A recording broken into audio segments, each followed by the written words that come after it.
Davis, and we're back for another show. One I'm really excited about live. Again, that's always a little bit nerve wracking, especially with when some of the guests have satellite. They have satellite internet, so that may be a little bit sketchy. But we're going to do our best and hope that maybe the sunshine will bring us some good fortune. This is the Catholic IRL. What is the value of life?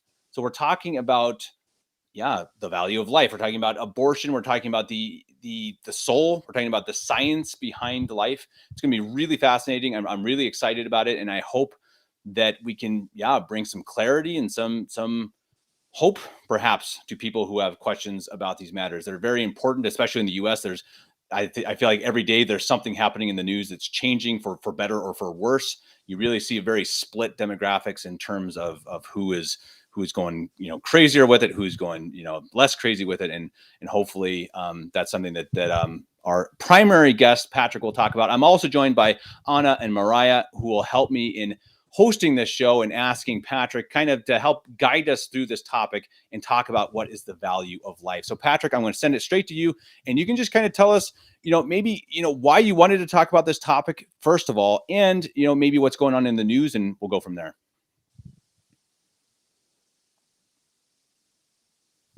Sure. Yeah. Well, primarily, this is partly. I just feel like a good foundation to just about anything, any conversation we have as Catholics with non-Catholics, or whether they're devout people in just that aren't Catholic, or whether it's even more they're humanist, or just the spiritual people that kind of are hard to distinguish between an atheist and whatnot. But we think back and the desert, was that 3rd century or 4th century, believe that looking around, studying nature, you saw God. And the way you see that the church is what's funding the sciences. We have all these hospitals throughout this country and so many other places in the world, as well as schools. So, I don't think that's a very valid and probably Harvard, but Harvard too, right? I mean, as far as I know, Harvard was likely founded. I don't know. I know Oxford certainly was founded by the Catholic Church. Harvard, I don't know for sure, but I'm sure it was founded by a religious institution. If it wasn't the Catholics, it was the Protestants. So I mean, it is, as you say, it's absolutely an absurdity to say that science and faith don't match. I mean, that's insane. Mm-hmm. Yeah, absolutely. No, it's so if it's I don't want to get off too much, but let's just say we naturally or want to.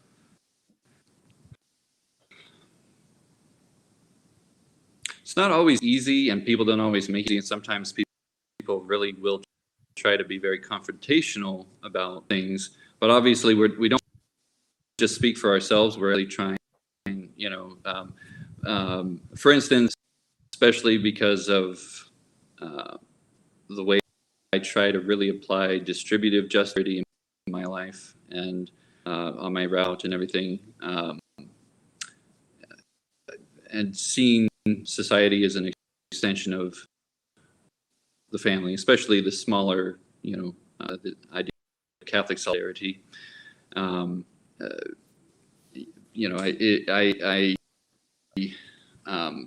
really feel like meant to be, with people I meet all the time, that we're meant to obviously,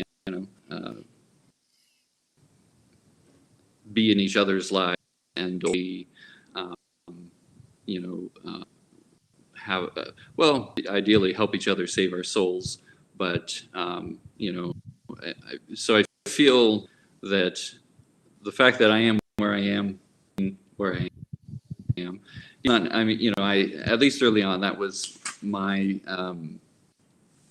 I got close to people, and I've had spiritual concerns as well as at heart, and it's not necessarily the best. Not that I guess there's nothing wrong with just keeping work, and so what I did isn't necessarily the best thing. I have to. And so is that something that you've had? I mean, have you had issues? I don't know. Maybe one of the girls could answer this too. Have you ever had an issue with a pro-life? I don't know, someone who is a pro-choice, pro-abortionist. I mean, has that come up in someone's life? Maybe Anna, I'll ask you this. I mean, is that something that I know you're involved in the pro-life organizations? Has that come up for you before or in your normal life? It has. The first time it came up, I was in 10th grade. It was the one year I went to public school, and I don't exactly remember how the topic came up. I think it was election year. And she just asked me this question about abortion, and I was totally shocked. Like, she was like, "Oh, what do you think about abortion?" And I was like, "What in the world? Like, this is computer class." But she got very heated when I answered that, "Oh my goodness, that's a terrible thing. Like, I don't think the child should suffer because of the mother's mental state or because of the crimes of the father." And I got kicked out of that class for that day. But that was the first time it came up. And ever since that one occurrence, it had happened multiple times over the school year. And then when I went back to Catholic school, the pro-life topic was pretty adamantly spoken about. And so we didn't have any pro-choice people in the school, obviously, as it was Catholic. But as I went to college, it would be a random question that people would always talk about because we were in a pro-life group. I had pro-life stickers on my laptop. I had little tags on my backpack saying, like, "Ask me about free ultrasounds" or something. So it was pretty scary the first time I was asked it, but the question becomes more easy to answer, I guess, as you keep getting questioned about it, because it has come up more and more ever since that first time. Interesting. Mariah, have you also had any of those experiences? I know you also went to a Catholic school, so I know that makes it so that the opportunities probably aren't as common to have this type of an issue. Honestly, I don't think I've ever in my life had someone bring it up, but have you? I don't know if I've had anyone bring it up on Facebook. Definitely, I've had that, but that was more me getting into an argument over it with someone. It was like a Planned Parenthood ad or something. But I just saw like a conservative comments on it, and I was like, wow, like this dude's really defending this. But obviously, if a guy's defending it, then they just take the one route on, you're a man. Da, Well, da, da, da. wait a second though. I mean, we have to be inclusive now because YouTube would definitely tell us that women and men don't exist. So I would say that men or we things have every Exactly. opinion we can want to have about babies, right? So Right? anyway, Sure. yeah, I know that's it's an absurdity, and we see I think in a way it's good. I mean, nothing about abortion obviously is good or just gender issues, but the crazier they get, the more people realize how crazy it is, and I hope that people start to wake up to that reality that this is all insanity. I mean, we're murdering babies. I mean, it's harsh and it sounds brutal, but I mean, it's just the case. And Patrick, I guess back to you. What is? I mean, if someone brings it up to you, if someone says to you, what you're pro-life. I mean, what? Yeah, sure.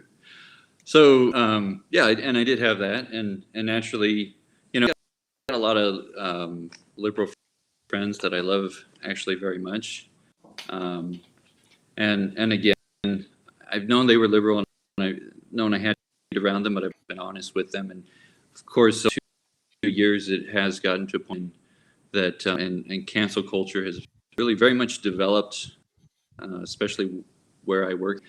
I actually almost would not be where I am now, right before Thanksgiving. In fact, I went up elsewhere, partly thinking that I had to, and somehow didn't really think I'd be back, and I was back after a week. So anyway, get into that, but I feel like I'm clearly meant to be where I am. But I think a lot of, in fact, my liberal friends, because I've been a little discreet around them, although I've been perfectly honest, might be surprised if it was pro-life. I never wore, a mask the last couple of years, and I think they were a little bit surprised, but they really liked it, so it was never a problem. The biggest one was being critical of cancel culture itself, and thinking that, well, you absolutely can censor what is untrue. And of course, in getting to get into this issue, being confronted about our life position, just real quickly, we talk about the experts, what the science shows, and I think we quite clearly see over the last couple of years the so-called experts were wrong about just about everything. The mask, which the CDC earlier this year mentioned was a trinket. They were trying to get people to wear an N90, something. They were trying to keep the fear going, and that failed. So now more and more restrictions. But they referred to it as more of a trinket. And prior, they also said, well, it's not even doing anything to keep the smoke out when we have forest fires and so on and so forth. So, and wait a minute, you canceled scientists for saying that years ago. And just about everything, all the harm, over 1 million children starved to death because of the lockdowns. Over 30 million people were thrust into poverty that weren't there before. And untold damage psychologically to children, schools, along with the hypocrisy in the liberal states in this country, the blue states. Just about every single liberal politician that was for masking was caught multiple times violating their own mandates, living their life as normal. And so I think we've seen so much just fall apart. It's like a big old con job, really, of those pretending cared about people when we know, but this, just any issue. Yeah. But I mean, this goes back. I mean, when was Roe versus Wade? This was back in the 70s, mid 70s. So I mean, all the lockdowns and stuff is obviously. I mean, it's crazy, but that's also pretty. I mean, that's pretty new. I mean, the issue with life and not respecting life, I suppose, has probably been going on since the beginning of man in one way or another. But for it to be nationalized like it was for Roe versus Wade, I mean, that's a pretty major issue when the government or whoever, I suppose, decides when life begins or when it doesn't, right? Which I mean, that's pretty incredible that they say I don't know, but Didn't Roe versus Wade happen before ultrasounds too? But ultrasounds weren't a thing when Roe versus Wade was decided, so they couldn't even see anything. Mm-hmm. I don't know. It would make sense. Yeah, I mean, that's what I learned, anyways, about it. Yeah. Mm-hmm. Terrifying, right? Yeah, I mean, it's terrifying that they can make these things happen, even though, there's the science isn't really behind it. Go ahead, Patrick. Sure. Well, and of course, now we have these. You went to 3D and 4D ultrasounds. I mean, it's incredible. Look at especially if the technology is good enough that wherever you're getting your ultrasound, it's incredible that it just all this. Sorry, you're going to hear a phone ring for a little bit, but anyway, no, it's incredible the image that you can see, and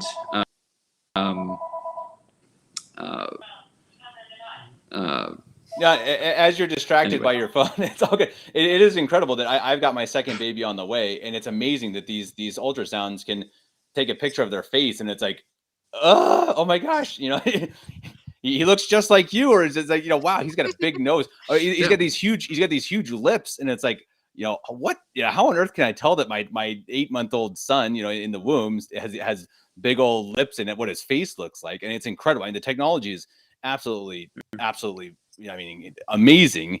And then to still think that they can see this and still say, oh yeah, no, nah, that's not life. I mean, it's nuts. I don't think there's any other word for it. Aunna, you have a comment for that? Yeah. Yeah, so I'm actually expecting my first at the moment. Congrats. And thank you. But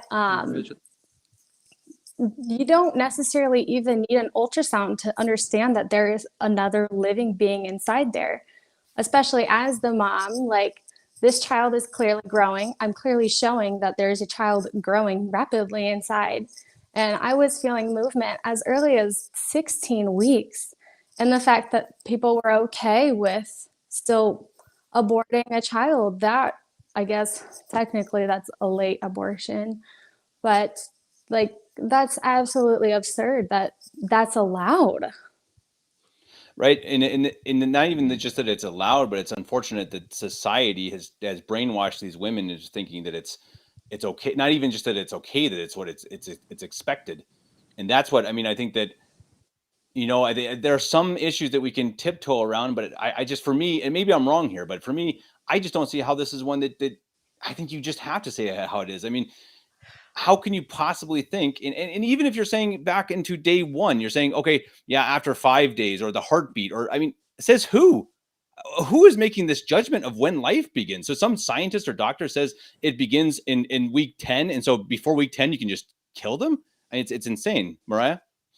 Well, even with liberals in general, or just people on that side, they all have a different prospect of when life begins. Some of them are like, well, you can kill it at whatever time. You can kill it at 9 weeks, 10 weeks. They all have different views on it. And some of them, they'll be pro life, but they'll be like, but for someone else, I'm not going to judge them because it's like they don't know any better. It's like, well, some of them, yeah, they don't know any better, but you can't apply that to everyone.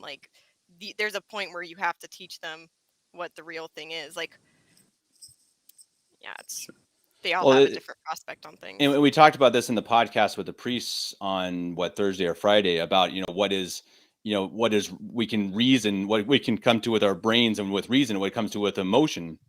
And when you come to things with emotion, it starts coming down to, what is your truth and my truth, and how do I feel and how do you feel? It's like, no. That's not how reality works. Is it true or is it not true? And that's again, as Patrick started the show with, that is what we have, that our Catholic faith gives us, this foundation of truth to base our entire structure of how we think. Our philosophy, everything is based on that. And that is a fortunate thing. And we are fortunate, and that's what we have. And that's what we have to try to share. And as Patrick also said, not by going and being harsh about it or saying, hey, you're a murderer. I don't think that's the way. But I think, yeah, sometimes they need to see the reality of it. These are babies. Patrick, you want to continue? Yeah. Well, and that was a great point. I just wanted to quickly mention, like Mariah said,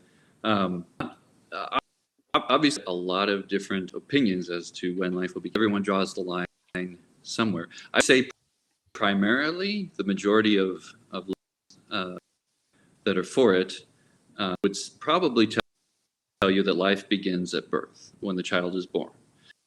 Now, and they'll accept ends if you have a premature birth, or you've got this tiny baby that fits in the palm of your hand and whatnot. They'll accept it as long as it's out of the womb primarily. But I think they're primarily going to tell you that life begins at birth.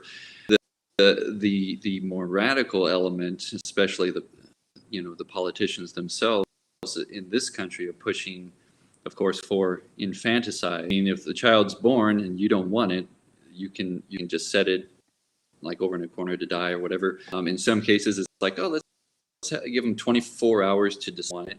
And I think that there is a proposal in California to allow a full month now and call it infanticide or abortion if you decide you don't want the child, and then like sort of deliberately killing the child, it would be death by neglect. The child, kind of like putting it off in the corner, whatever. They would just allow it to die, which is so incredible that it comes to that. When, I mean, we've seen during these lockdowns, if you didn't take the advice of your doctor to do what was best for your child could be removed from you. And yet the proposal is, even if the child month, let's let it die through neglect. So it's really incredible. Again, most of the liberals that you meet be okay with infanticide. They don't necessarily think about it, and there are a lot of things that if it doesn't make the news, they spend a lot of time thinking about it or dealing with it. You know, Hollywood is kind of the moral guidance on many things for the left anyway. I mean, Hollywood is very liberal, and it's always, you know, who to vote for, and it's kind of this virtue and whatnot coming from Hollywood. When, you know, you think back over the last couple of decades, the different scandals that have come out with different modernist religions, whatever it be, you know, just generally say modernists, and that made the news because it's anything to make religion look bad. But the public schools, I know in this country, it was far more common. I mean, some people were saying 100 times worse in the public schools, but there are definitely a lot of reports to say that it happened at least 4 times or more frequently. But very, of course, if we look at other data, you can see just how, and I have some of that darker things, but it's, you know, I mean, get into some good stuff too. But obviously far worse. And then it pales yet again in comparison to Hollywood. And there have been so many cases of pedophilia in Hollywood. Elijah Wood and a number of these child actors. Elijah Wood mentioned that his mother made sure that, you know, was well aware that it was done to any child actor was abused in Hollywood. There were ways that child actors would go to, and he never went to them because she knew what was going on there. And of course, you have all these others that just mentioned that. Yes, and right, and I mean, so I mean, one of the I mean, as we see, people buy what they're told. I mean, that's just kind of how this was found primarily in the 1930s and 40s in Germany, which is kind of ironic that living in Germany, they're one of the worst practitioners still of it. That propaganda works. If you tell a big enough lie enough times, people will buy it, and that's pretty much anything. And so, I really feel like that's the case also with abortion. I mean that if you tell people enough times that it's a fetus until we say it's not, until we say it's a baby, then that's what it is. And then if you add in the lack of virtue, and you add in the whole idea of I want convenience rather than you know, anything else, I'd rather have convenience than happiness even, then you see again how this all happens again as you bring up Hollywood. I mean, you know, there's no virtue with any of it. So why, you know, how do we convince people? People are brainwashed really from day one, and that's not their fault. I mean, primarily they go to schools and they're brainwashed. You know, they're taught the wrong things. They're not taught about God. They're not taught about virtue. So I mean, maybe I'll ask Aunna this. I mean, I think you're kind of active in this area. How do you?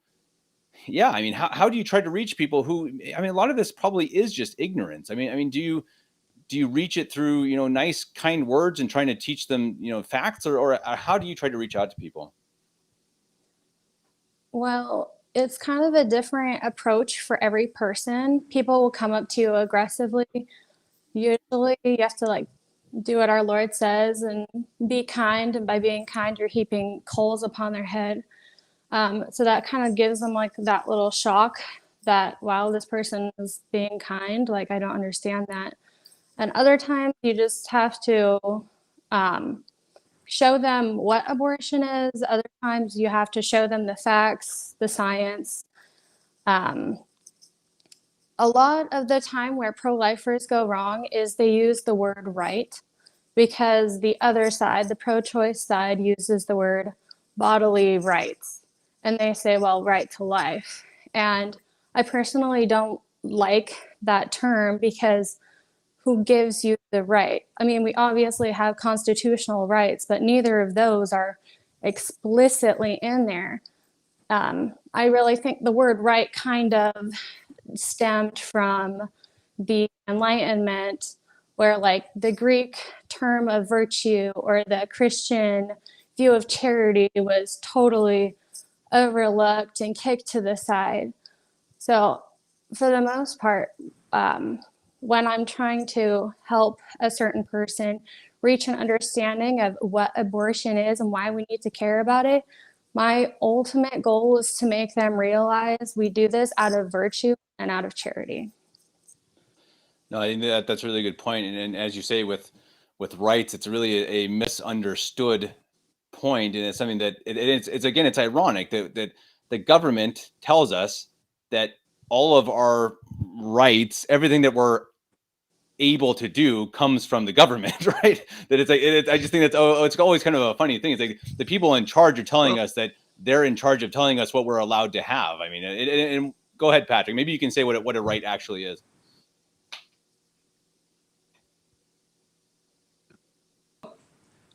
I mean, obviously, you've got, right, the right to life, live in the pursuit of happiness, as it's stated. So the right to life is in there, of course. And of course, we do have a number of rights, and they're not really, there are some rights that are given us, like the right to vote is one, that because we've, not all can vote. So it's not just something people with. But otherwise, rights come from God, and so the right to life obviously comes from God. I mean, everyone has a right to life. Everyone has a right to property, and a lot of people have tried to dismiss the right to property or ownership, because it's like, well, you're going to die anyway. Well, absolutely, because of the dignity, that we possess, we have a right to ownership.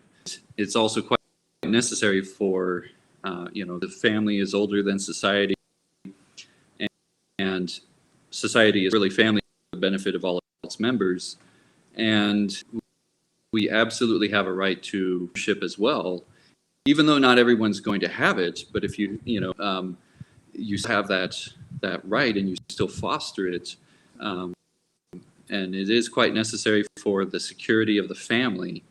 So it goes back to that. But I mean, of course, that's again where I suppose you could say, if you doesn't want to believe in God or whatever. But I think also partly a lot of, now obviously a lot of people you come across, just like we're gonna grow spiritually, hopefully, and whatnot, and be making spiritual progress. Obviously, as there are reasons why you see someone at an abortion clinic, including the other spouse, or as well. I mean, you went to financial reasons and this and that. Not everything is wicked. I mean, sometimes it is, but and of course, not to deny any culpability, but at the same time, people will. It actually reminds. I was going to talk about that. You remember that 180 movie? I think it would have come out probably, I don't know, more than a decade ago. I think we high school and around the time or whatever. But it was called 180, and it was supposedly something that said, here's these like half people that changed their minds on abortion. Not necessarily a bad movie. You could still, I think, probably find it on YouTube. I believe it was called 180, or the 180 movie.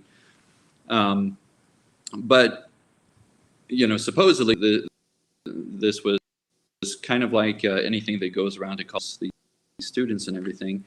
It was asking, questions about abortion, and supposedly it was like, oh, we changed X number of people's abortion. And I remember it when it first came out. It might have been while I was in high school or just out, but at any rate, I rewatched it some years ago, so recently, but I remember seeing it a second time that it's like, well, I think a lot of people just thought differently about abortion because they were tired of you bothering them. They wanted you to go away, and you wanted to hear that. There was one lady that seemed very moved in that movie, so I would say that's the only one that was. I mean, I don't know how it's going to affect people later on, but well, the and point what do you think? What do you think I wanted of to make the? is, Okay, go ahead. Yeah, go ahead and make your point. Yeah, was that when we talk to someone, again, we recognize that everyone's very dignified and whatnot, and I've said it since we started recording, but before, for us, because I really do feel like, especially the left, they push so many different agendas, the abortion, but then there's nothing for people afterwards, and this includes for the men, the fathers, who have no say. There may be those that put pressure on the women, but then there are times where the men, there definitely are other times where a man fathers a child and he's not allowed to have any say, and the child is aborted, and there's no one there to help him get through it any more than there is for a woman after having abortion. And that's one I'd like to ask. Suffer greatly. So I'd like to ask Aunna, because I know, Aunna, again, I know you're involved in this. Is that something that, have you interacted with people afterwards, or people who've struggled afterwards and tried to help them? Because I think that's a really good point, that this is, it is murdering a baby, but it is also, it's also murdering someone's baby, both for the man and the woman. Is that something that you've had any experience with? I have had only a very minimal amount of those interactions. One was one of the girls that happened to walk past my pro-life table on campus once, and she was very aggressive because I think ultimately she understood that not only did her child die, but with it, her conscience died with it, because she was so hateful towards everything. And then at one point she comes back and she's just bawling her eyes out. And the group were like, come here, like, just talk with us. We're here for you. Because in reality, like in the beginning, like we were talking about, the abortion industry isn't there for women or men or children after abortion. They just leave them to do whatever after the whole thing is said and done. Right, and it's money making, right? That's another one of these crazy things that no one really talks about. It's the dirty hidden thing about it all, that Planned Parenthood makes, I think, even billions. And they get government grants of just oodles of money. And in general, that it's got to make you wonder, right? Doesn't that make you kind of think, okay, someone trying to tell me to destroy something, even if it's not something in my body, even though, again, as you say, they leave them at the end and they're just making money on it. Doesn't that make people question even just the intentions of these organizations? And that always kind of baffles me, that I think they just skip these things over. Mariah, you got something to say? Yeah, like they skip over stuff, but also they're not told about it because the circles they're in are all echo chambers. Because when you'll still have that one conservative friend on social media that'll post something and they'll go back and forth on it. But everything that a conservative friend will tell them, or a pro-life person will tell them, will be like, well, that's just like pro-life propaganda that you've been told. Because when I was, researching a little bit, you find these articles for pro-choice and then you find the ones for, pro-life, and the pro-choice ones are just like, oh, it's all propaganda. They say, like, that electric current one, It's for the that heartbeat dismissal. bill, and they say it's all just lies because it's the other side, and that's just what they're being taught. especially Right. in like public schools, and especially during like their classes at school. Like, I mean, my family went to public school, and I went to public school up until I was like 11. So my brother, he just didn't go to this. They had a class like about abortion and stuff. He just didn't go to it because he didn't see.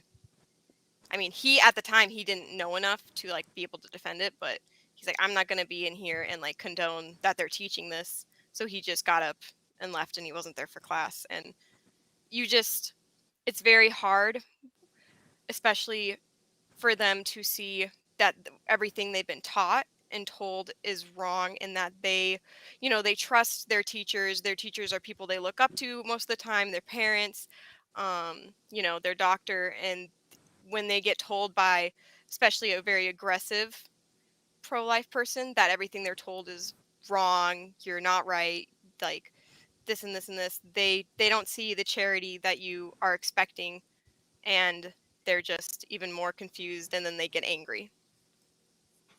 Yeah, and I was recently at a pro-life march in Munich, 2 weeks ago now, and the people you march with, which was I think 2,000 or so people, they're pretty normal looking people, people you'd see every day.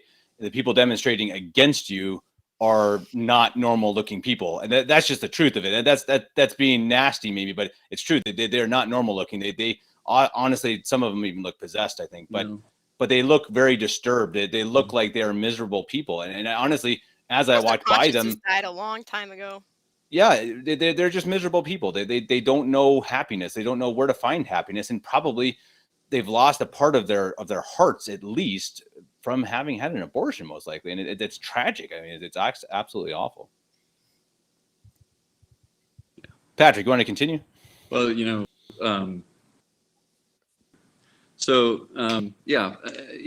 more than anything, like I said, I have a lot of liberal friends that I love and whatnot, and I mean, I've had relationships for years, and with a lot of people, even just people that are pro-life and but just not Catholic or whatever. You don't have to rush things. Like I have a lot to share, including to the fact that it's already said life begins scientifically. I'm going to share that as well. Let's do that. Let's go there right now. I think that's a good point. It's not about where does life begin? Right. First of all, there's not one line to just use on it, right? Because it does take time, and so have a lot of patience with people. But I guess if you think about some of the objections first, okay. Well, first of all, we know how, right? We study how animals reproduce or how things keep going, right? And a big claim, maybe the most common one, is that the child is a woman's body, and it seems at least the most argument from the liberals party in this country, and obviously you can tell from a few different things. I mean, obviously, as soon as the egg is fertilized, it's a unique human being. It's got the DNA of two different people. It's the product of two different people. As the preborn continues to grow, there isn't that some it needs to be refertilized before, and also if it's for 9 months, it's part of the woman's body. We still go after the father for child support or whatever. If it has nothing to do with her for those 9 months.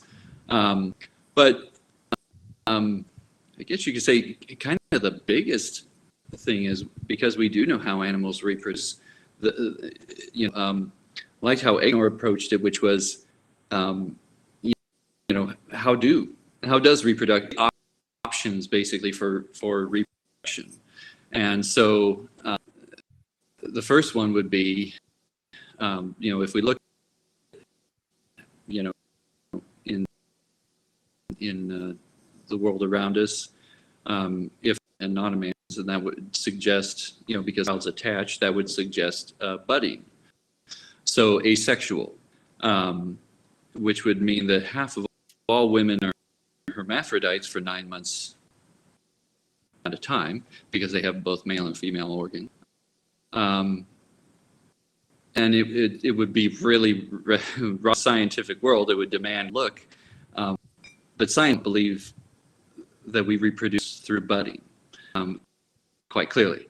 So the other options would be, obviously it begins and it becomes this unique human being. If it's a part of the mother, again, we're talking about budding. That is the most reasonable one. If we were to think that life doesn't begin at that very moment, I would think budding is the most reasonable. The others would be, if you wanted to, again, handle taking it seriously, you would ask, is this some kind of alien, is this some kind of species that is going to evolve after birth into a new species and they become a homo, which is just none of this stuff really seems it sounds kind of right. Well, crazy, right? And they call it, and they budding makes the most sense, but it's still, as you say, it's kind of nuts, right? And it just, none of it makes any sense. Especially, I mean, if you've ever been you're a woman who has a baby in their belly. I mean, I don't know. Go ahead. What's number two? Well, that is so, and yeah, more I'll go on about, but so yeah, I mean that's kind of the primary thing. It's quite. I'll put it this way: as far as science is concerned, it's as settled as any science. Nobody is arguing when life begins in the science. That's legally your options. Is it alien or whatever, or is it if it's budding again, which really demand. It would cause quite a stir, we'll put it that way. But I mean, it's a political argument. And I think if you just consider how reproduction works, that's the only option. If it were part of the mother's body, or if it were the mother, then that would have to be budding, which, just about thinks that's ridiculous. But, that's the one that makes the most sense. I would, but I mean, I got to ask Aunna then. I got to ask Aunna because Anna's the one pregnant woman in this chat. I mean, what do you think? I mean, do you think there's something budding? Like, is there an alien budding in you that will eventually become a baby? Your thoughts, Aunna? Oh, for sure. I kind of think of it like, okay, if I had a bowl and I put rocks in the bowl, are the rocks now a part of the bowl? That's what I ask people, and they're like, well, no, that's kind of dumb. And I'm like, okay, well, if I was to put a child in a bassinet, is the child now part of the bassinet? Of course, the child is not. You can take the child out easily and put it back in, whatever. And the same goes for an unborn child. The unborn child was put there. And in some cases, they can do surgery on an unborn child where they open up the mother and they even take the little baby's arm out, not the head. They keep the head inside the amniotic sac, but they take the arm out and place an IV in the baby's arm and then do the surgery that they were going to do. And then they put the baby right back in, sew it up, and that's all fine. Mm-hmm. Yeah, it's incredible. I know. Oh, sorry, go ahead. Yeah. I know Dr. Ben Carson, who was what did he run for president when Trump did, I think a couple of years ago. And I know he is a brain surgeon, a big time surgeon anyway. I remember he said that exact same thing, that he's done those types of surgeries. And he says, if anyone who's done these things can tell you absolutely certainly that is a human being, which what more do you need? Sure. And it's really, well, sorry, go ahead. Mariah's like, me? Put my hand up and didn't take it down soon enough. Well, when she said the thing about putting the rocks in the bowl or the baby in the bassinet, it's like when you're making a cake, you have, or when you're making noodles, you have flour and then you have eggs and you mix it together, and it's well, it's not a flour and it's not an egg. It's own new thing. It's not you put two very different things together and it's a new thing. It's not.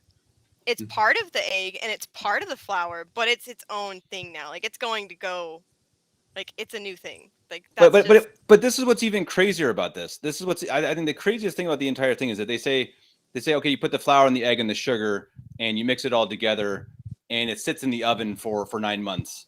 And oh, if at some point you decide I don't actually really want a cake, then it's not a cake.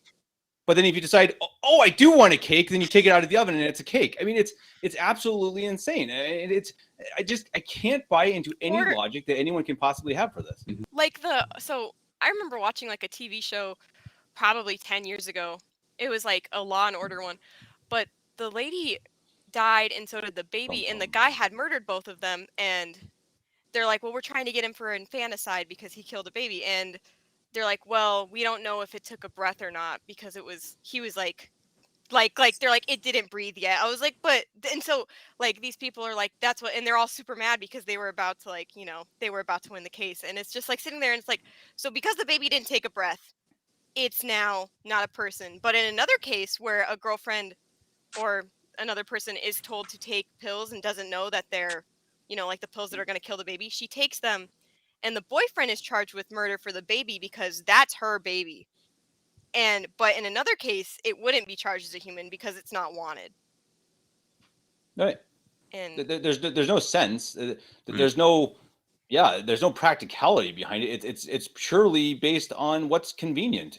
Do I want to have it or not? And if I don't, then yeah, it's not a human. I mean, it's so evil. It's something that would have happened, at least supposedly here in the 1940s. I mean, and it's not that crazy to say that. I think. I mean, maybe I'll get shut down on YouTube for saying that, but I don't think it's far off.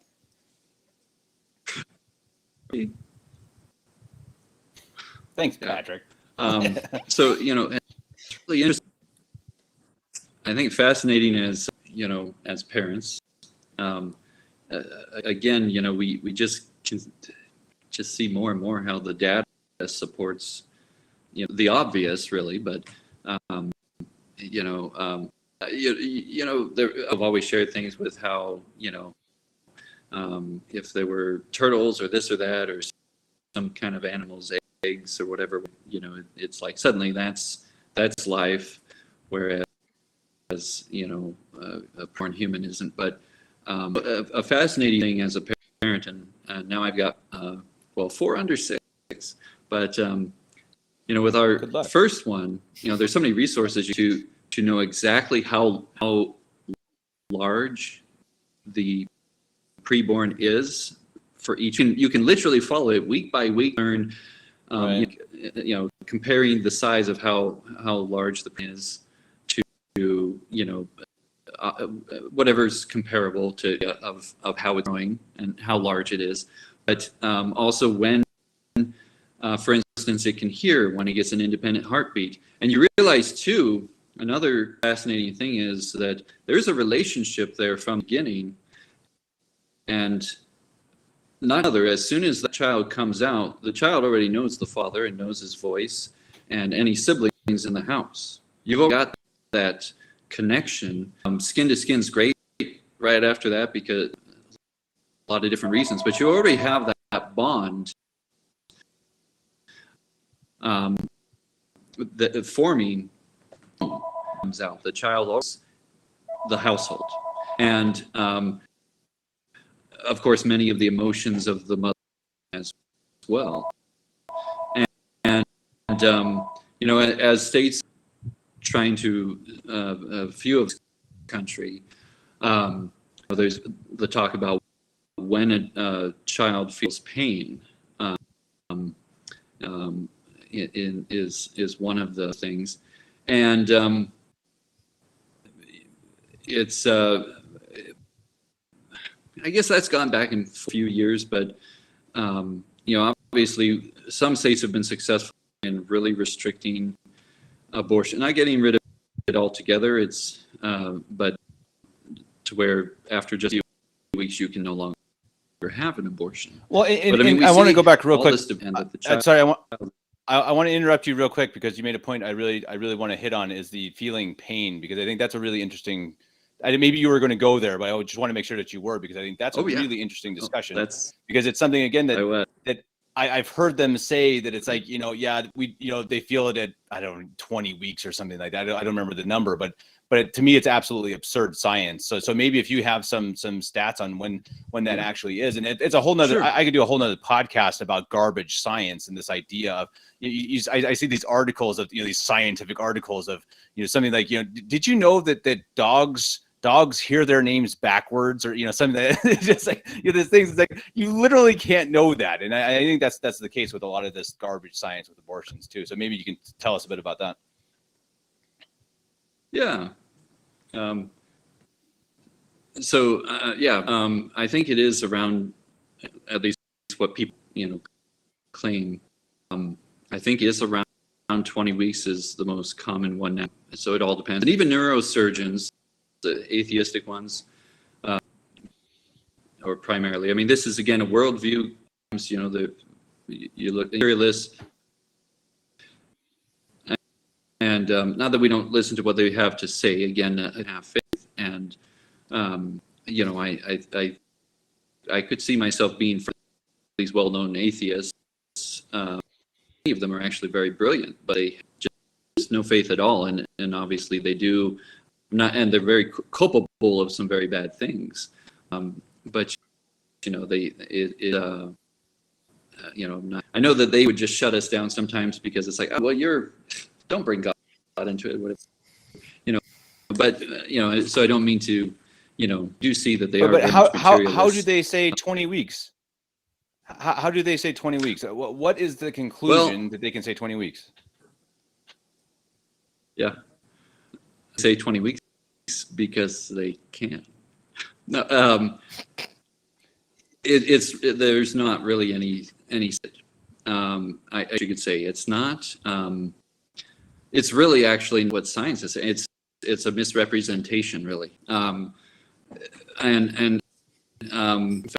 fact, I think once again, there's a neuroscientist, a surgeon, a lot of work on infants and everything, and who had been an atheist, or was an atheist till his mid-40s at least, but he was wrong.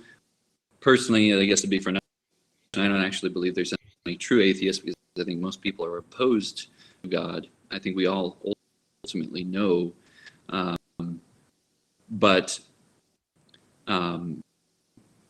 so at 6 to 8 weeks, the the thalamus develops around 6 to 8 weeks and is functional and everything. So that is what allows the infant to feel pain. And as the child continues to develop, there are things to process the pain and know what to do with the pain. So in other words, at 6 to 8 weeks, once the thalamus, if you rip arms off of they definitely feel pain, and they actually feel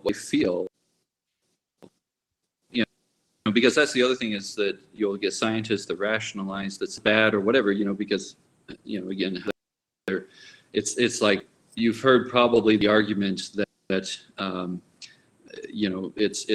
sort of relative. I mean, everyone feels pain differently. It's kind of how they kind of it trickles off or whatever. But at 6 to 8 weeks, with the thalamus developed, they can feel pain, and until they develop more fully into a human being, there's a process or no whatever to handle that pain. So it's actually probably much worse than anything we could experience. Neuros that have worked on preborns, or I mean not preborns, but they get whether it's 20 weeks, some kind of an emergency where there's or sorry, my mind's all over. But anyway, say they had to rescue a child or whatever, just a few weeks old, working a little bit, and so they'll do like a heel prick to get a little bit of blood, and the child just a few weeks been emergency delivery or whatever, that child will display as though in a great deal of pain. They'll scream, right? And to adult, that same prick on our heel would be hardly noticeable. So I think that gives you an idea of the pain that an infant can experience. I think that it probably, for most of these abortions, it doesn't comfort anyone to do it, but I think it's the, I would say that that is showing that not only do these people feel pain, but we feel. Right, and there was a what was the movie? There was a movie made a couple of years ago that was big. Unplanned. Unplanned. Thanks, and they had that I went scene to see that's. it. Whew, I mean, it's really rough, and it shows pretty much an abortion, and it shows, them trying to kill the baby, and the baby pretty much trying to avoid being killed, trying to fight off what was happening, pretty much, and it's really unbelievable, and it's something that you don't really want to watch more than once or ever, really. But I think that's, that's actually a question I wanted to ask. Maybe I'll ask Aunna. I mean, is the shock factor something that works with people, and showing them videos like Unplanned, in this video where it's like truly horrifying to see what actually happens. Is that a good strategy, or is it better to go in soft? It really depends on the person. I have seen minds change because they see videos or they see pictures of what the abortion does in the end. There's another movie, Gauze Now, and it shows babies that were aborted in the third trimester even, and it was allowed, but there's actual pictures of the babies because they were aborted essentially after they were delivered. And I have used those pictures. There's like baby boy A, baby boy B, and I think baby girl A. But the pictures are absolutely horrifying. And just thinking about them now, as I have my own child, it is absolutely heart-wrenching to anyone really that sees the pictures, especially those that have family members that are pregnant or siblings, or they've had children in the past, and they realize, wow, like maybe they do have a point. These clearly look like humans. They have human DNA. They were given human funerals. Like, we don't have funerals for a fish the same way we do for a human. So in most cases, I do see a lot of like workings in the brain of people being like, oh, I didn't realize that's what it was necessarily. Because the Planned Parenthood, sorry, I was losing my direction there. Planned Parenthood keeps telling women that your baby, your fetus is a clump of cells. And they even have pictures, and they're like, oh, you see this blob of mashed potatoes? This is what it looks like at week 18. And you're like, in the world? And they literally have apps where you can see, as Patrick said earlier, they have apps where you can watch every little detail. Today that their fingernails grew, and it's so ridiculous that they still try to perpetuate this lie when we have the technology to clearly show it's a lie. I mean, it's so absurd, and again, it's with a lot of stuff that's going on that. Sure. I don't know how they hide behind this stuff anymore. And when you look at these videos, and Gosnell, that's a terrible movie. I mean, it's one of those, like, if you're already pro-life, there's really no reason to watch it, kind of. But if you know someone who's on the edge, definitely show it to them, because it's ridiculously, insanely evil. And it's another thing, if you watch some of these guys, one guy, I don't remember his name, unfortunately, but I think he even got thrown in prison shortly, who went in and secretly videotaped Planned Parenthood meetings and spoke with these people who were in charge of these clinics, and got videotapes of what they were doing. And this is R-rated stuff, guys, but they go in and they abort these babies, and they sell their body parts. That's the truth. That's a fact. Look it up. Again, I'm probably going to get deleted from YouTube for saying this, but it's not. This is not a conspiracy theory. They admit to this stuff. Look at fetal cells. Right. You know what that is? Again, look into it. Patrick, maybe you can explain a little bit more about that. Yeah. Oh yeah, no, there's a whole other, and which I mean, we can get into that now. In fact, let's now, and then I want to tell you the real reason why. Because all the science points to life beginning at the moment of conception. And there's a little bit more that also points that way, which we'll get to. I'd like to get to, but I also do kind of say that there's a whole other reason why you would get scientists to be okay with that. But I think another point is that if it's really a scientist that's okay with abortion, they're okay with abortion at birth or infanticide, generally speaking, because they actually absolutely view the life at 3 years old being the same as the life at. They're okay with, if scientists, there's really no argument about. There's a whole different argument there, but so that in a moment. But one of the abortion is, and as you said with harvesting, it's big money, and just super big money, and so obviously there are a lot of reasons why abortion is kept open. When we look at the Texas abortion laws, the Satanists there basically said they were being discriminated against for their religious beliefs because the women that practice Satan, worship Satan, try to become pregnant so that they can deliberately kill the child through an abortion. So they absolutely view that's living.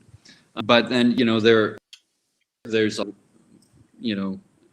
reason, which is there are so many of the elites now will actually either father a child, mother child, whatever, the child is, they kill it and they harvest the child for the stem cells, and then of course it's just like someone wanting, however many years, they get older, get all stiff or something, and they get a little injection for a few minutes a day. That's what a lot of people do. But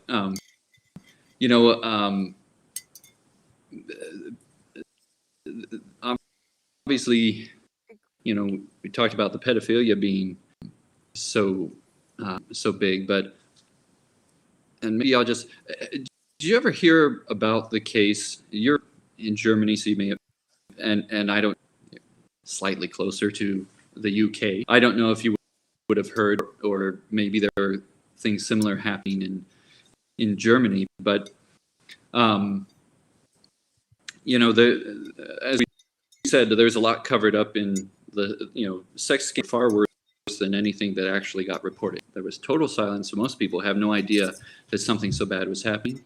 Most people don't know how bad Hollywood and the elites are, but pedophilia is definitely the vice of the elites. And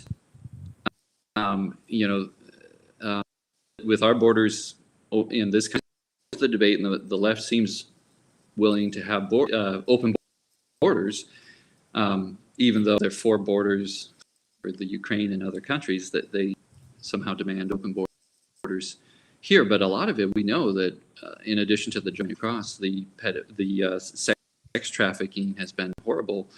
And we'll go into Hollywood and Martha's Vineyard and any of these other places. But it, when things did, and a lot of people, it's like, well, how can these things happen, and how can right? Well, it's like we would know about it.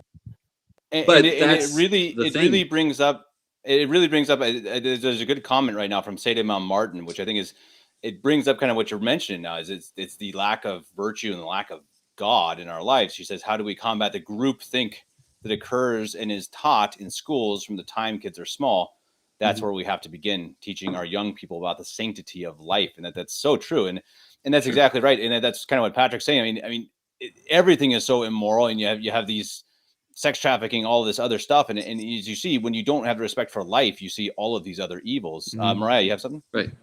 So when I was in school, a friend of mine had a sibling that was expecting, and she's like, I'm an aunt. And I was like, oh, you're going to be an aunt? She's like, no, I'm an aunt because it's a baby right now because the baby wasn't born yet. And that's one thing that, like, like people have changed the wording. Like, she's like, I'm an aunt right now. Like, if that baby doesn't make it full term, I'm still an aunt. I just don't have, that's one of the things that they change. Like, they change the wording a little bit, and then you don't realize, like, oh yeah, like it is still a person, just yeah, just because it's not born. And that's something, like, I didn't even realize for a second. I was like, oh yeah, like one lady asked me one time when my brother was expecting a baby, they're like, you're going to be an aunt? And I was really little, and I was like, yeah, I'm going to be an aunt. And like, I didn't think about it, but like, I was already an aunt at that point. I just didn't, like, like, you're an aunt right away.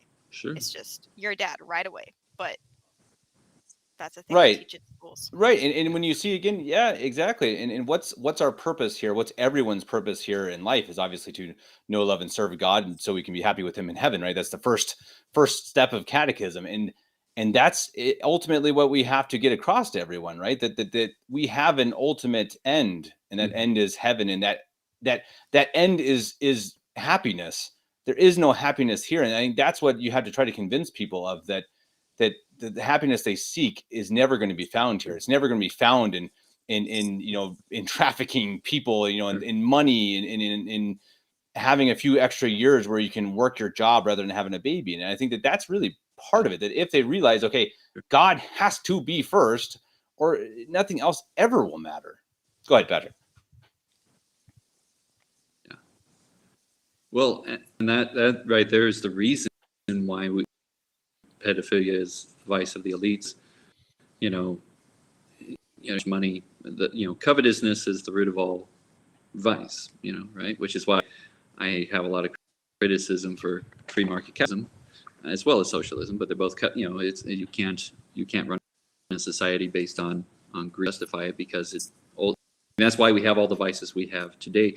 But people with money and that have everything, it's like, how could you possibly need more? Whatever, and that's the thing. They will never be satisfied because none of these things can actually happiness to them. They'll always be wanting something more, and that's why we find so many very unnatural vices today. Is largely because of that, and it is really widespread. And again, people don't. I was going to ask you if you ever in the U. I don't know if it's UK, and perhaps it's still England, but Rotherham. It's a little town. Well, I say little town, but I think they're about people, so 250,000, something like that. Not by so many standards, but as I think it's a good example because it's just one little part. But I think it was in 2014 or 13, so a few years, almost a decade ago. Anyhow, so there was a huge section operation going on, and for about 15 years, and these were white children being sex trafficked and abused primarily by Pakistanis, and so therefore it kept quiet. In fact, I think that there was a lady that tried to bring it to the attention of her superiors, and she was threatened with, possibly threatened with termination in order to take some kind of a sensitivity class or whatever, because being a bigot or whatever. But that's what you don't hear about a lot of times. Is there are a lot of things, and just like this country, because left narrates. The media is totally controlled by the left in this country. Narrates that if it's a white person, they're going to get off early or whatever. They're trying to force this victim narrative on what they refer to as minorities in this country.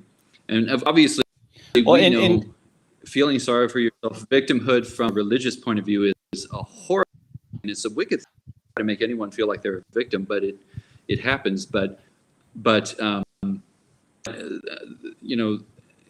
it so much, I think, like this went unreported because they were afraid of being called, the cops were afraid of being called racist, but there was this huge cover up, and it's like, okay, but how did the victims remain quiet? And I remember reading and it was even came out in the Associated Press that children that were doused in petrol and threatened, and there were children that had to watch as you know, like a child that had to watch another child be raped and whatnot. So there are all these things that were done to try to keep them silent.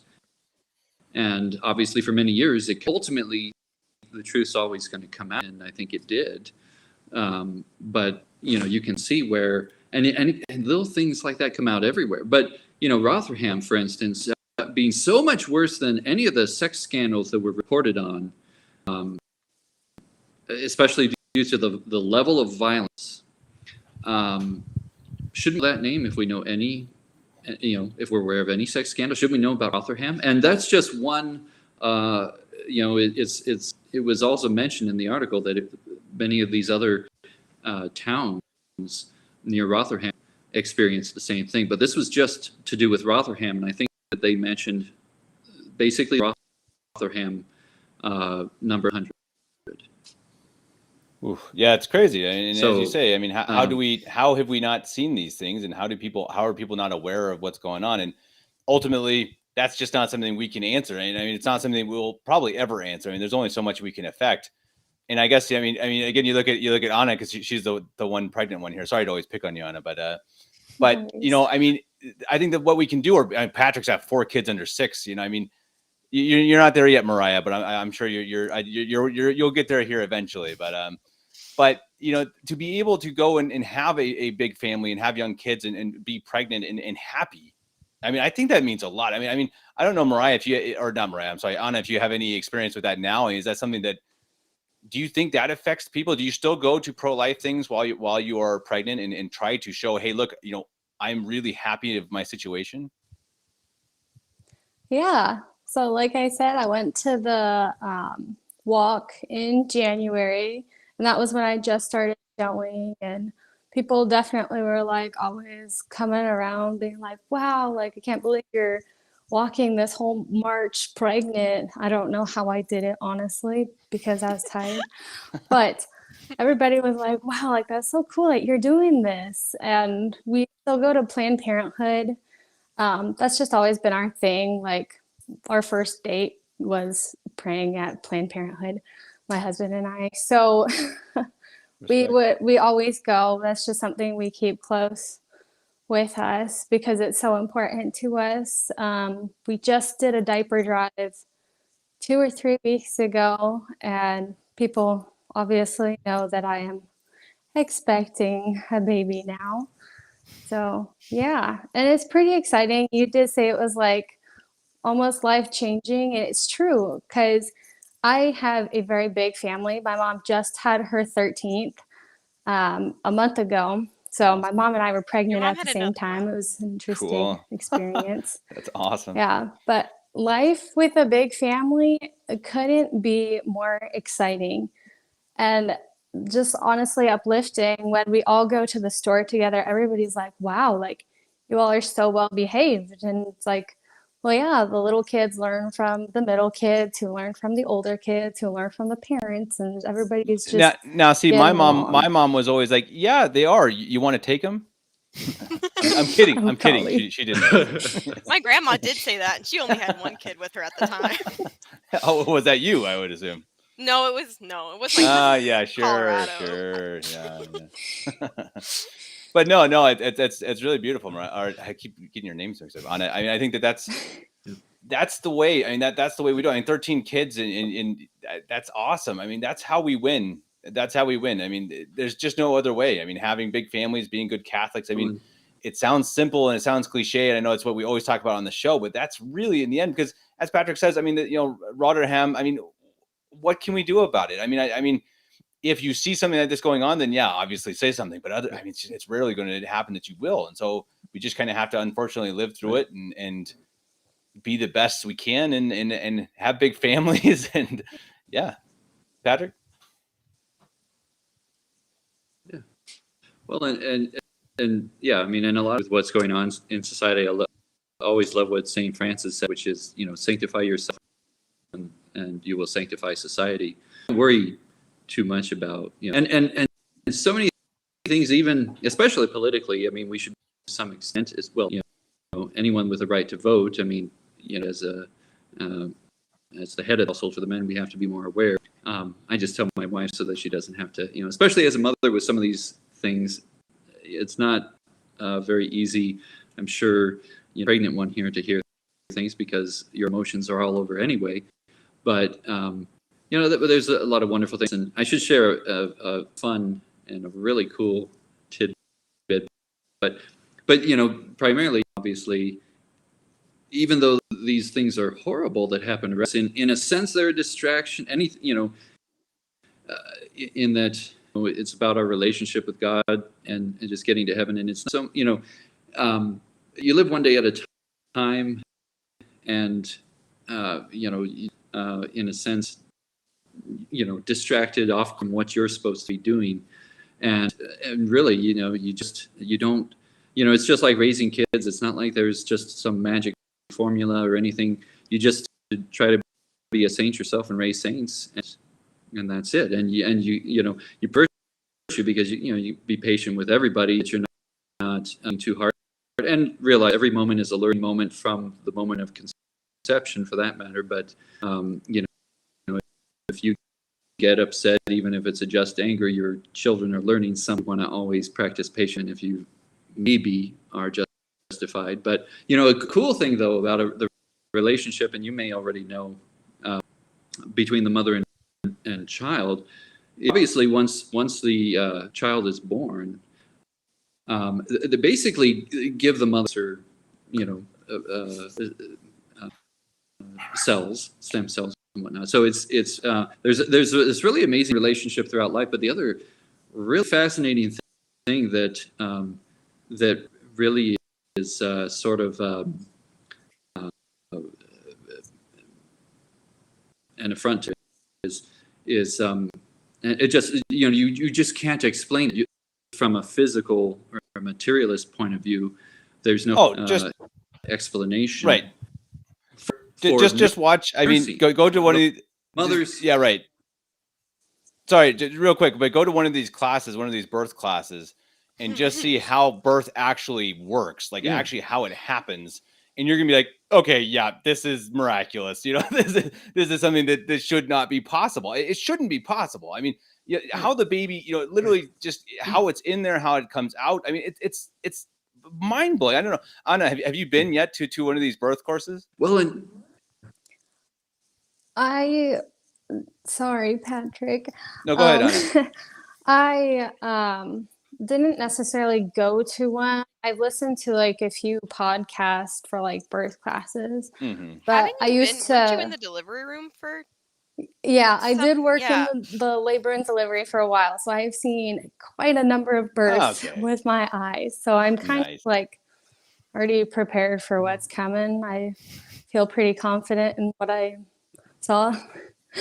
All right, that's good. I just couldn't believe. I mean, I don't know. I won't get into the details of it. Everyone can wait until you have babies, and it's just like, how did it? I mean, it's an incredible thing that you have a human being in your body, and then you have to get it out of your body, and it's incredible. I mean, it's amazing how God has built us to be able to do this. I mean, it's something that again, and then to damage that and to destroy that with abortion and the destruction of that life is so tragic that I think, but I mean, birth is, I mean, itself is not beautiful, at least not, traumatic experience. It's traumatic, but it's incredible and it's glorious. And you see God in it. I mean, because as Patrick said, I just cannot imagine how that could possibly come from an evolved human that is purely created by God to work the way that it does.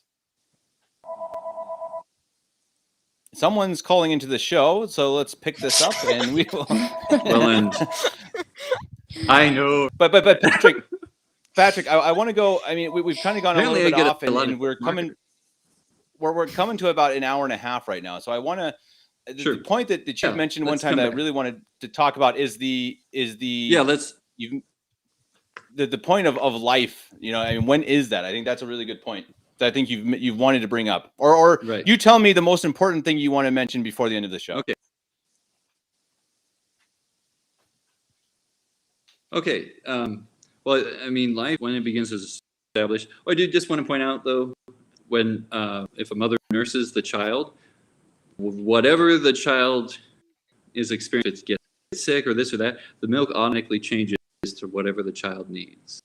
Right. And it's something that, incredible. It's like mind blowing.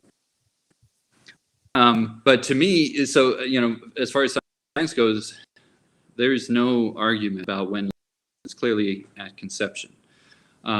Where you scientists that are still okay with abortion is because they don't value that life. So we're talking about personhood. And I don't know if you've heard that argument or heard anything about it in news, but basically personhood has been to lakes and mountains.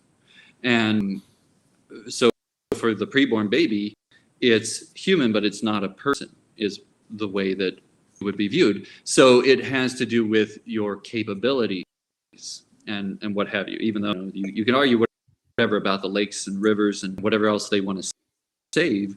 But basically, if you aren't functioning very well, you're not quite a person yet. So these scientists are acknowledging a human being that life has been, but they're not acknowledging even after birth, which is why it makes sense that they would be okay with infanticide. Not acknowledging that that human being is worthy of personhood yet. And obviously, you can see where this goes as Asia becomes more and more widespread. There's suicide machines in parts of Europe. I forget where it might have been Austria, but someplace close to you, I think. There's this machine, but there's just a lot of the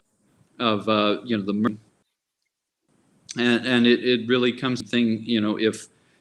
If you have someone that's disabled, even if they're a cripple or whatever, why I mean, really, if you can deny personhood the more and more infanticide is practiced, there's more and more reason for us to see that if a person is disabled or elderly needs more care, that you simply choose when to end their life as well.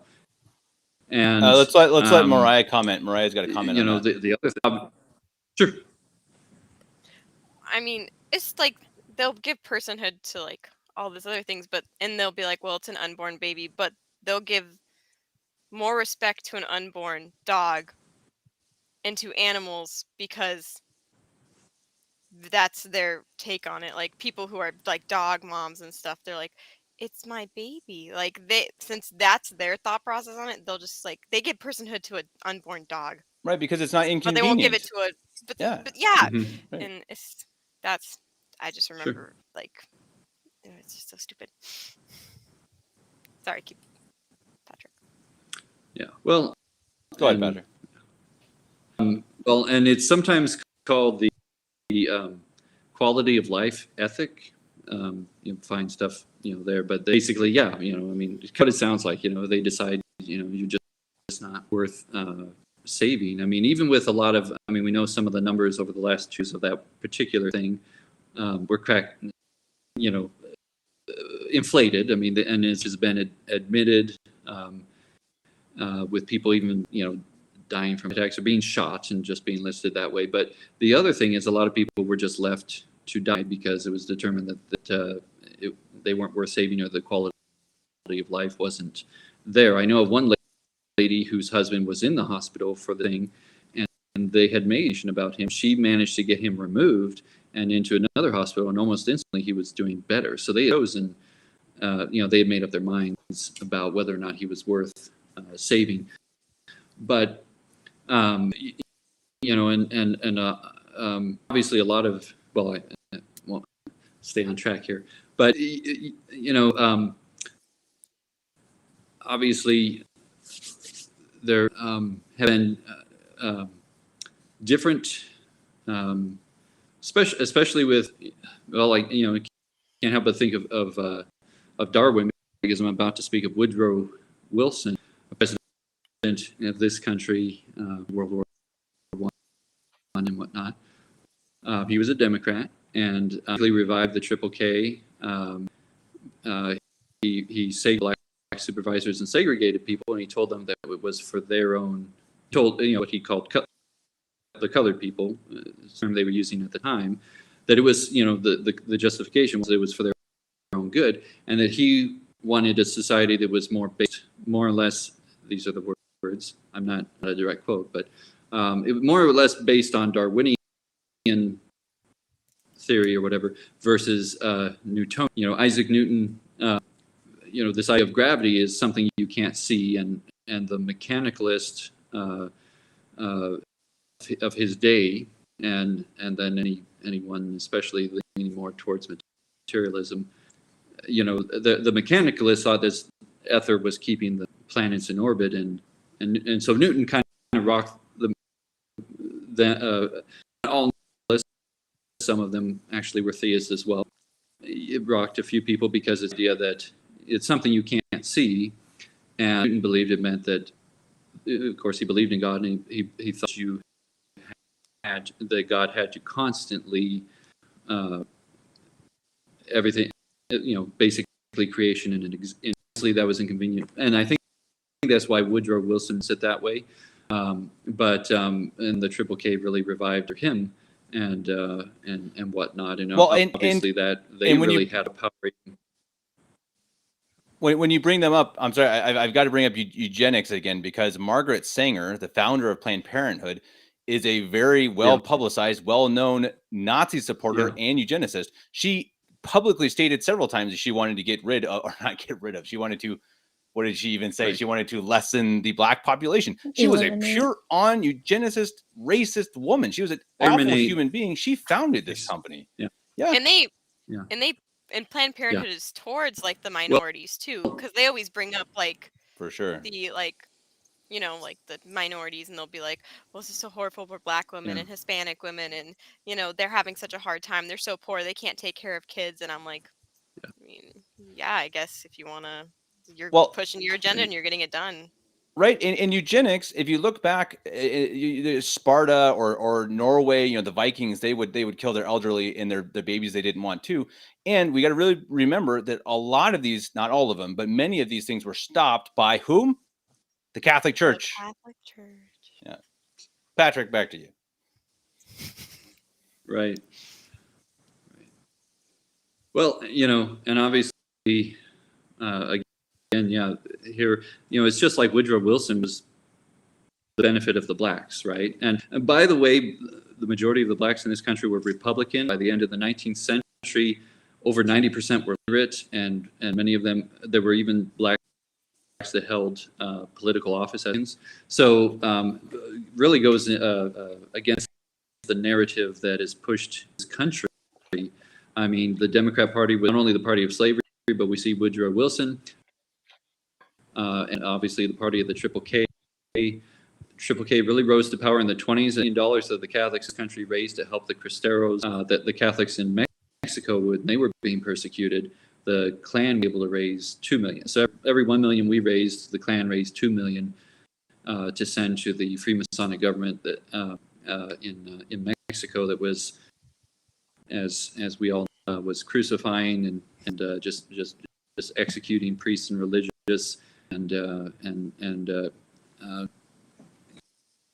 being the Mexican people, their Catholic faith, really, and segregation, and it continues today. And once again, even today, you're called a white supremacist or a racist if you believe in the right to life, if you are pro-life, if you life is sacred, however you want to word it.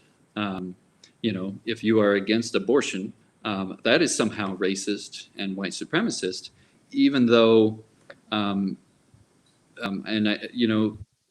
it's shocking. But now this is, of course, now we know there are just an insane number of abortions going on, but the ratio of white people having abortions versus people 3.5 times. It's 3.5 times greater. Not the overall number, but here for their population. So it's far worse than. And of course, Margaret Sanger founded Planned Parenthood, established their clinics near minority neighborhoods, wiped them out, and the Democrat Party still continues to fund Planned Parenthood, which, and ironically, they do all, as they call it, with cancel culture. They want to cancel everybody and hold us accountable for crimes of nobody's being. Why isn't the Democrat Party being canceled? But maybe also another idea of what Planned Parenthood has done to the black population, because we're all speaking about how there needs to be more black people or whatever, or there's too little. It's only 20% of the population or whatever. Almost half of black children are aborted in this country, and I believe probably because of women that have twins and kill one or kill them both, that there are more black children that die in abortion born. So that's what Margaret Sanger and Planned Parenthood, that's kind of their legacy.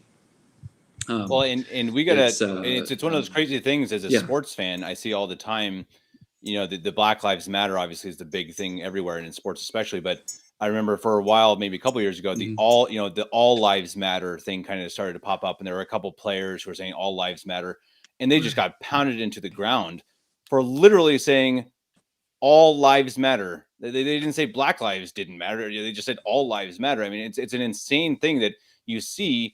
It's no longer about life. It's about ideology. It's about race. It's about, trying to get people to fight each other. And that's eventually, as we've talked about here, they want us divided. They want us split. They want, the devil wants chaos, and so I think that's, again, if there's anything from this that we need to learn, again, is to be good Catholics, have big families, and strive for, try to break free from the chaos and try to love everyone. I mean, that sounds, again, kind of cheesy and cliche maybe, but I think that's really true. That's what Christ wanted us to do. And that's not always easy. I mean, these crazies that are chanting at us, at the March for Life, and it's not easy to love them. They look like maniacs, but they're the ones Christ would want us to love, I think.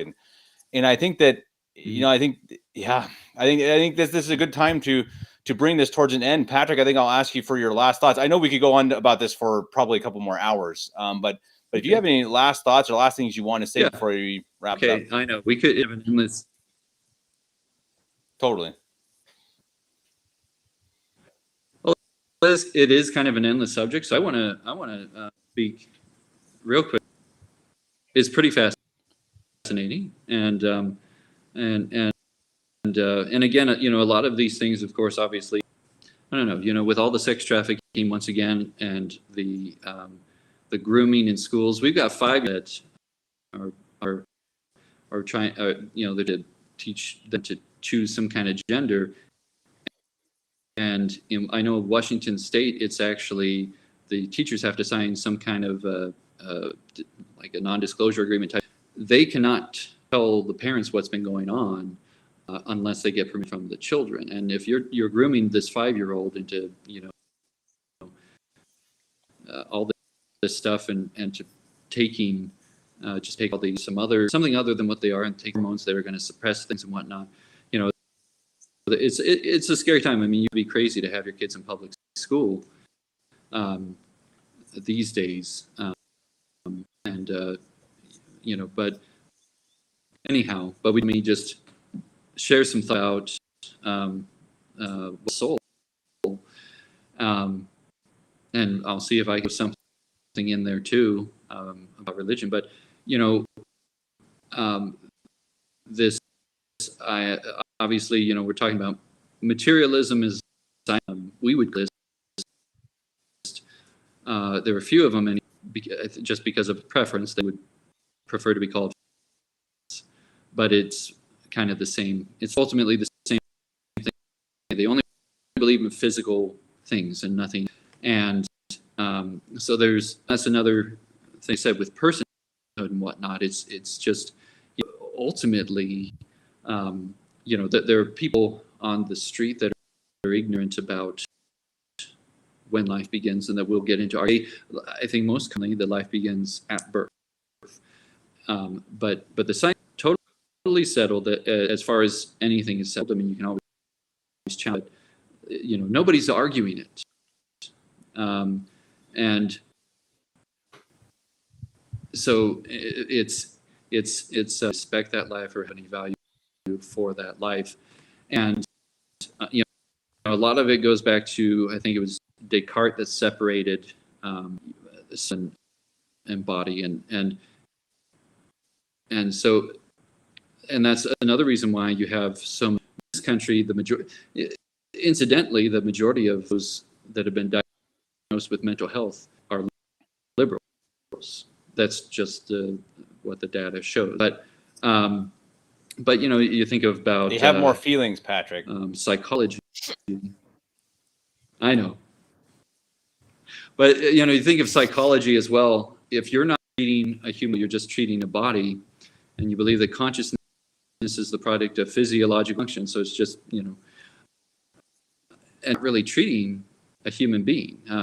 Selwyn Duke refers to it as though you're treating an organic robot, and I think that's where some of this newer movement of thinking you're somebody that you're not, in spite of the fact that not just the things that you distinguish, but also the fact that there are 1,000 different between the two sexes, and I mean, you're not going to change chromosomes. In the 80s, probably, that term gender started being tossed around, and it was because of the psychologists treating human beings like they're an organic robot, not treating the soul. And just something to describe yourself, hair color, this and that. It used to be because there's just two sexes, male and female, and they started changing it to gender. So they were slowly conditioning all of us. I wasn't born to doing it, but whatever. But you get, it's just like people oftentimes use the word gender when they're actually talking about individual. When gender is a grammatical, obviously with German, you've got the masculine, feminine, and neuter genders, and with I think most languages, English is something that would people that speak English, they're just ignorant of that fact unless they know another language.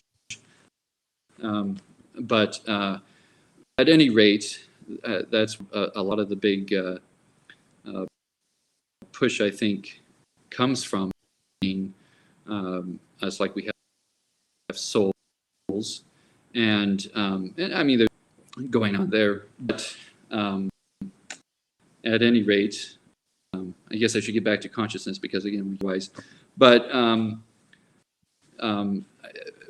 when it comes down to it, for us to be compared to animals or trees or rivers, especially with personhood being rivers,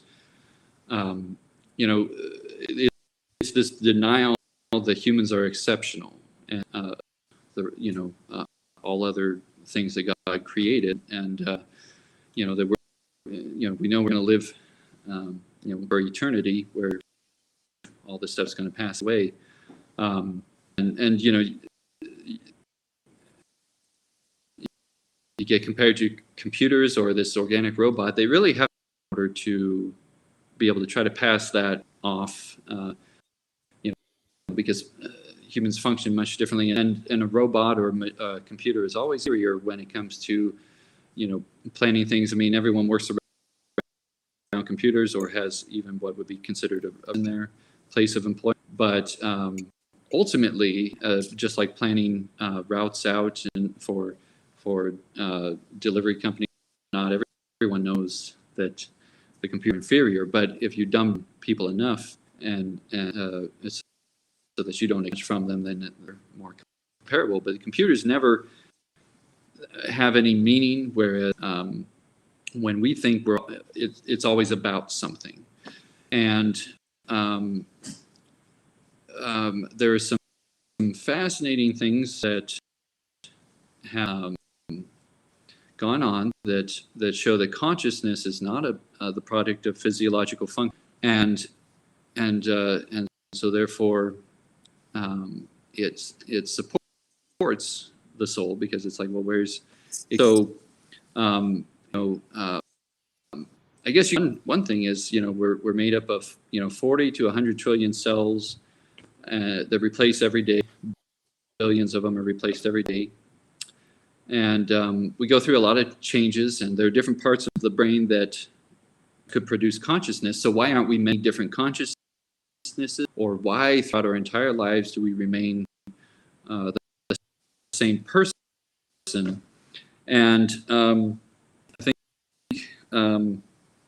there are, there's some fascinating little things that were done. A person that was like brain dead that was put through like an MRI machine, and they played an intelligent sentence into this brain dead person, and they saw some kind of stimulation from this intelligent sentence. And they thought, well, maybe it's because of the noise going into the ear. So they scrambled the words and played it again and got nothing. So it's like, well, it's not interesting. The other thing is like split or this or that. I think Manoj about like if you took half of these, because it'd be the cerebral cortex, and put it in one person and the other half in another, they don't become both if you or whatever. And you can operate, neurosurgeons can operate on the brain and make changes without changing consciousness. And there are a couple other things fascinating, and those would be near-death experiences. A person that has a near-death experience, where they're technically like dead, because of user books or whatever, the pop culture, since that's whatever most people know about such things, comes from say is like, oh, there was like this bright light or whatever, but the experiences are very, very, very incredible. I mean, even when sort of the person returns to their body, they don't know what to make of it. It really seems that rather than consciousness being the product of physiological function, that our bodies actually limit what we're capable of. Concupiscence also limits.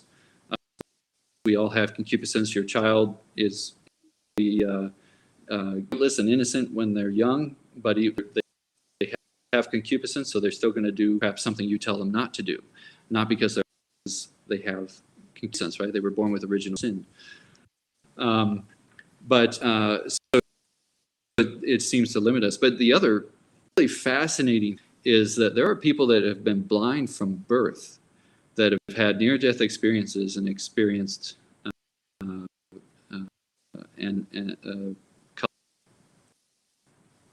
they've seen and experienced. They were blind so there's a lot of stuff that's just really interesting, and there are a few really good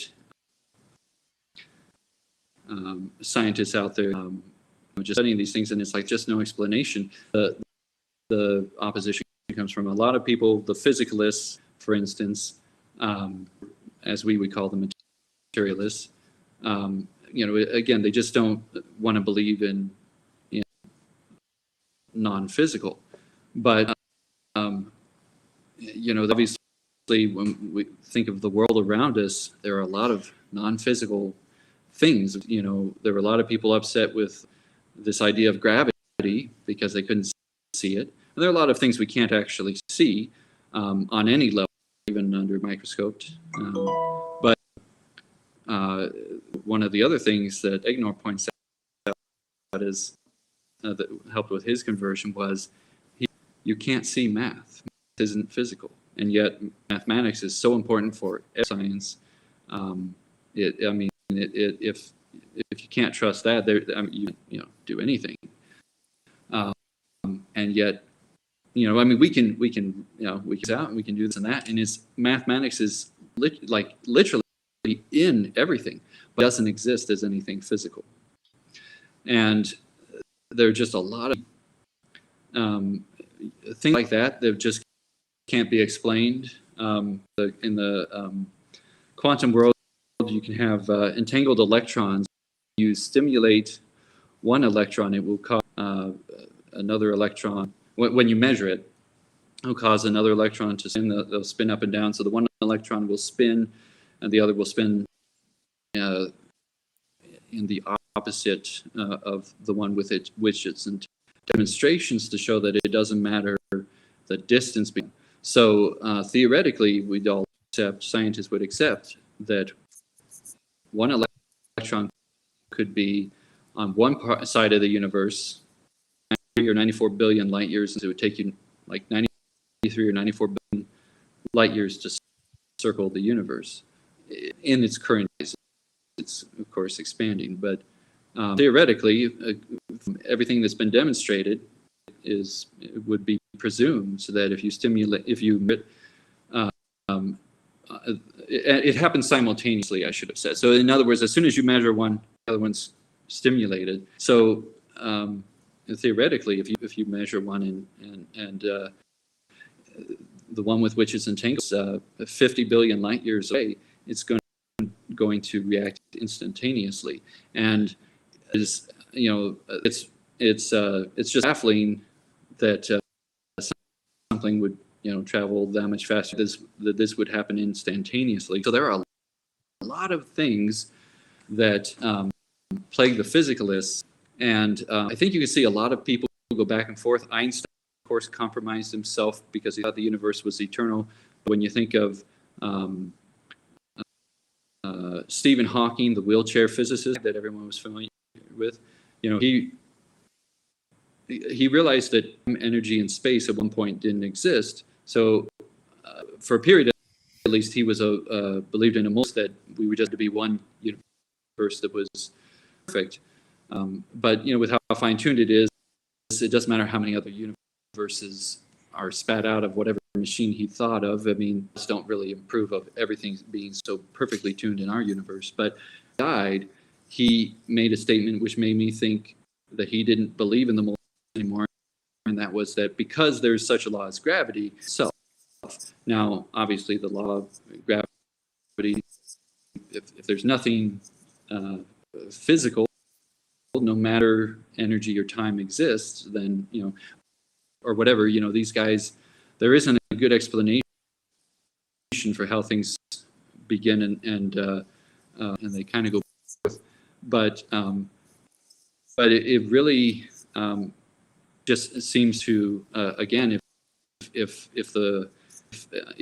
seems to suggest that obviously this is what we're talking about of Thomistic dualism, which is what some of these neuroscientists have, because it's the best way to explain what they see in the brain, and which we are a soul, body and soul, and primarily a soul. And so it's just interesting that consciousness, that kind of says, suggests that, once again, that we have a soul. There's something, because there's something there that we can't see that's producing consciousness. It does remain the same, can make changes to the brain, and it's the same. And again, it almost seems like we did by concupiscence. Obviously, well, as Catholics, we're also limited by, obviously, getting back to when life begins. We know it begins at conception, and obviously, Thomistic, we know that is to exist at that moment of conception. And so even for a mother, so wait, though, how do we know that? I got to interrupt you because that's, I mean, I agree with that, but how do we convince someone else of that? Is there science behind that, or do we just know that by faith? Life begins at conception? Right. Which one? The conception? Correct. Right. Again, I don't think the argument isn't really so much about life conception from a scientific point of view. It's all, which is why I give the argument of, and as others have, it's if it's not a human, what is it? So life, right. I think that's pretty well settled. Unless you can think of an objection for it. There's no good objection. the There's thing that no makes good the most objection sense to is that any part of it, honestly. no, There's no good no- objection to any of it. I mean, there's no- it's all straw man. Mariah, you got something? Mhm.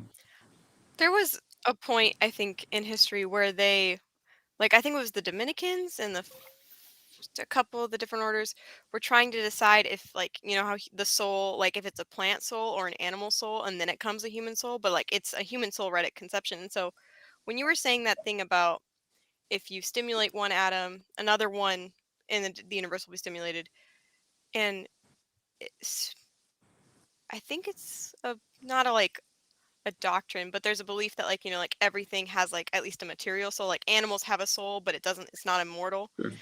And when you said the thing about the atom, it's like, yeah, it has its own little soul, and then we get our immortal soul, and you know, right at conception, it has its own immortal soul. So, but Well, it makes sense. It makes sense that because everything is run Well, through God, right? God is in everything, and it makes sense that everything thus would Mhm. have, some form Yeah. of the eternal, I suppose. sure. Better? Right. Yeah. About the souls, everything, even plants have souls. A blade of grass has a soul. That's what, would be, Thomistic. So, but it's a different kind of soul. These souls are going to obviously die, and a human soul is of course immortal. But so it's not just animals that have souls, but plants as well have a soul. It's not that it's our soul, but yeah, that's I think what yeah there. But and of course we're all made up. If you realize how tiny the number of trillion is. I mean, you have again 40 to 100 trillion cells in your body right now, and you're dependent on trillions and trillions of bacteria to release different contingency.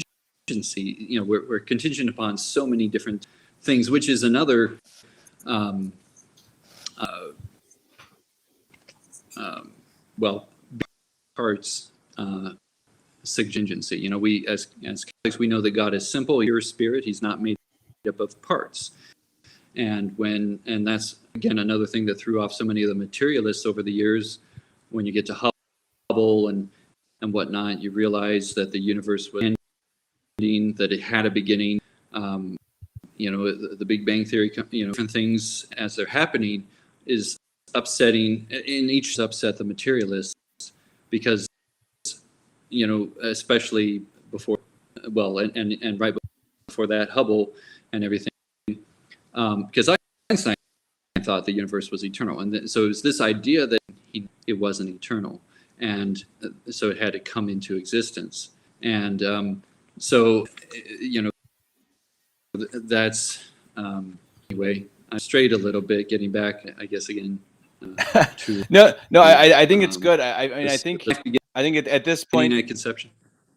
no, I think we've covered it. Honestly, I Yeah. think we've come to the end Yeah. of the show. I think there's been a lot of really think good stuff. so. I mean, I've really enjoyed it. I really Hey, can appreciate I having you on, one Patrick. one Yeah, absolutely, Yeah. last words. Yeah, because it's really cool. And Father Philip is up here on the Feast of the Immaculate Conception. I mentioned, I think it was Saint Bridget, that had revealed to her that from the moment of Our Lady's conception, she chose only God. Now, again, from what the science is if we kind of to an extent mix a couple things, consciousness really doesn't seem to be a physiological function. I mean, it really there's a lot of data to support the soul, and obviously with the body's limiting us and concupiscence, if you were conceived, it makes sense that you're not limited by the body and what this and that. So Our Lady actually could choose in that moment. Not stuff is what when we talk about science, the church it's only the church only catches up. The science only catches up to what the church has already known. I mean, but it's interesting, kind of an interesting thought that the science it makes sense scientifically to say that from the moment Lady was conceived, He chose only God. And the other interesting thought is we kind of a relationship we had with God in the womb. We had original sin, of course, limited, but he does say, before you were formed in the womb, I knew you. So, as your body's still forming, your soul's already there. But the other thing is, John the Baptist, as an infant, recognized our Lord when he came to him. And because of a special privilege with what John the Baptist was going to do as a precursor, our Lord cleansed the original sin, and he leapt for joy in the womb. But before that happened, John the Baptist, we believe, he recognized our Lord. Lady approached, and our Lord's in the womb. Also, without original sin, he has no bounds. But you imagine again with Our Lady, she would be as conscious as Eve was when she was created, because she didn't have concupiscence and whatnot. But obviously, there's something in that we can experience. You see it in the Baptist absolutely recognize the Lord, and of course all our, it's so it's interesting what your child might experience in your womb, and I imagine eternity, but imagine even if you go to the communion rail, it's very close to your child, and the child is going to be cleansed of original sin. That was a so privileged, granted to John the Baptist because of what he was about to do, the ascetical and being, of course, it says that after Our Lady and John the Baptist, and it's the people most dear to him, the souls most dear to him, Our Lady, John the Baptist, and Mary Magdalene, which is another thing. I mean, this great saint who maybe also had abortions. That's the type of life she led, and so we're very thankful saint for so many people out there that maybe did have an abortion and whatnot. But more it's really something I think that communion in your child is incredibly close to our Lord physically there, and so I just thought that was kind of we were speaking of a few kind of darker things, and I wanted to at least throw something like that. Perfect, and it's a good way. It's a good way to finish it off. I really appreciate that. And before we do, I'll send it over. Well, we'll have last words from the two ladies. Mariah, go ahead. Any last words? Anything you want to comment on? I know there was a lot we talked about, so it's kind of putting you on the spot. But anything you want to say before we go? I really liked what Patrick said about, Holy Communion. I've always thought about that, like when a woman has kids, or if I have kids, like just the thought of when you have Holy Communion, it's so close. Your child is so close to our Lord, and the woman is like the greatest job in the world. Being a mother is the greatest job in the world. I have a holy card that says that, and I show it to most moms I meet. Like, yes, a priest is amazing and he brings down Jesus, but without moms, we would not have priests. And that is like being a mom, having kids is such an important job, and making sure they get such a strong foundation, like receiving communion when you're expecting, and just, yeah, that's all really good. I just watched my 2-year-old daughter for a full day a couple days ago, and I just don't know if I can agree with you with being a mom being the best job in the world, but I guess this is why we're built differently. Mothers just have the patience of saints, while fathers are just like, please let me go back to work. But anyway, Aunna, let's send it over to you to last words, and then we'll wrap it up. Awesome. I definitely agree that it's really cool getting to receive communion and knowing that our Lord is, I guess, not in my child like he is in my soul, but just kind of there with my child, being like a nice little company. It's a very sweet thought. Last thought, I guess if you're a Catholic and you're listening to this, I highly encourage you to do more pro-life activism. It can be really intimidating at first, but I've definitely seen like a lack of pro-life activism from true Catholics, especially now. They prioritize other things like football games or dates or whatever but which I can understand. It can be kind of hard to give up your day to, you know, pray for unborn children or things that you don't necessarily see your impact on. But it's definitely a need nowadays. Yeah. Great. Well, thank you for that. And thank you all. I will maybe, if anyone wants to reach out to Aunna with questions about how you can be more active, go ahead and email me. My email address is kevin89davis@gmail.com. That's if you have any other questions for me, for anybody else who is on the show, I can then forward it to them. There goes my professional lighting. Oh man, perfect timing. Anyway, good timing to wrap things up. But yeah, please email me if you have any questions, concerns, comments. Like, share, and subscribe. Share this with your family and friends. Yeah, we're trying to produce good content over here, talk about important topics, and hopefully today we did that as well. Patrick, Mariah, Aunna, thank you all so much for coming on, and until next time, God bless.